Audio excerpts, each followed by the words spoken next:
Siap. Setelah mendapatkan dukungan dari Partai Nasdem, Pak Anies keliling seluruh Indonesia ini. Mana-mana melakukan roadshow.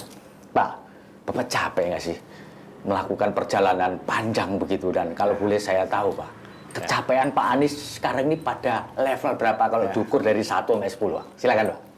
Jadi begini Pak Febi, sebelum saya jawab pertanyaan soal perjalanan ini, apakah capek atau tidak? Saya berikan cerita sedikit Pak Febi. Kalau saya ini senang ke toko elektronik, saya senang ke toko buku. Ya. Jadi kalau saya datang ke toko buku, saya datang ke toko elektronik, itu AC-nya di toko itu baik, nyaman, suasana nyaman. Saya bisa 4 jam, 3 jam, 4 jam itu di toko itu. Dan nggak capek. Ya. Kemudian istri saya ajak saya, Pak Bebi, ke toko baju. AC-nya nyaman, tempatnya nyaman. Baru setengah jam saya udah capek, Pak.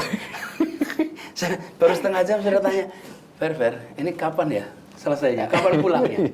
Padahal sama-sama nyaman. Tempatnya nyaman, suasana AC-nya. Apa sih yang membedakan jadi capek dan tidak? Ketika hati, pikiran, dan tindakan itu sinkron, selaras, nggak ada capek. Tapi kalau saya menjalani yang saya suka, saya nggak capek. Tapi begitu kita menjalani hal yang kita nggak nyaman, langsung lelah. Nah, itu saya bilang, saya datang ke toko baju, coba aja, Pak Bebi cobain tuh, datang ke toko baju, lalu kalau istri saya bisa 4 jam di sana, 3 jam. Sebaliknya, kalau saya ajak ke toko elektronik, gantian istri saya bilang, masih lama kan gitu. Jadi maksud saya menjalani ini di Jakarta, dan bahkan keliling Indonesia, gak ada bedanya. Justru saya merasakan kebahagiaan itu adalah pada saat kita berinteraksi dengan orang, mendengar, observasi. Jadi Pak Bebi, yang disebut sebagai suasana keliling itu interaksi yang priceless. Kalau saya sebutkan malah saya merasa ini seperti spiritual journey, gitu ya, Pak? Sebuah perjalanan spiritual.